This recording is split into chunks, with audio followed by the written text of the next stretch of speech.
তো দেখে নেওয়া যাক কীভাবে নতুন একটা অ্যাকাউন্ট ক্রিয়েট করবেন বা সাইন আপ করবেন। প্রথমে সাইন আপ অপশনে ক্লিক করবেন।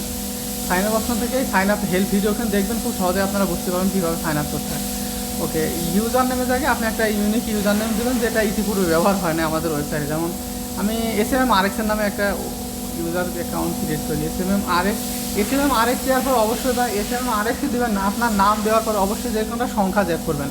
আমি হচ্ছে 1 2 আমি 12 যোগ করলাম। এটা ইমেল অ্যাড্রেস, এটা ভ্যালিড ইমেল অ্যাড্রেস দেবেন, SMM-RX@gmail.com। এটা ইউনিক পাসওয়ার্ড দেবেন।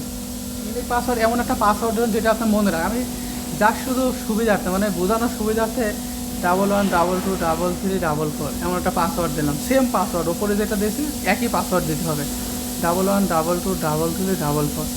এবার I am not a robot ভেরিফিকেশনে ক্লিক করতে হবে। যদি ভেরিফিকেশন হয়ে যায় তাহলে হলো, না হলে অনেক সময় ক্যাপসা ফিল আপ করার কথা বলে।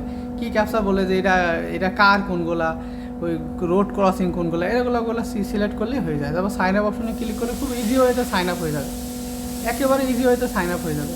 তো সাইন আপ করার সময় একটা জিনিস অবশ্যই মাথায় রাখবেন, সেটা হচ্ছে সাইন আপ করার সময় কী মাথায় রাখবেন, যে ইউজার নেম লেখার সময় যে এমন ইউজার নেম যেন দিবেন না, দিলেন দেওয়ার পর স্পেস দিলেন, স্পেস দেওয়ার পর বাকিটা দিলেন না, এমন করা যাবে না। একবারে ডাইরেক্ট লিখবেন, যেটাই লিখবেন এটা এভাবেও লিখতে পারেন অথবা এভাবেও লিখতে পারেন, কোনো সমস্যা না। আবার এভাবে দেওয়ার পরে এভাবেও দিতে পারেন, কিন্তু কোনো রকমের স্পেস ব্যবহার করা যাবে না, কোনো রকমের স্পেস ব্যবহার করা যাবে না। তো খুব সহজে আপনারা একটা ইউজার অ্যাকাউন্ট বা ইউজার ক্রিয়েট করতে পারবেন।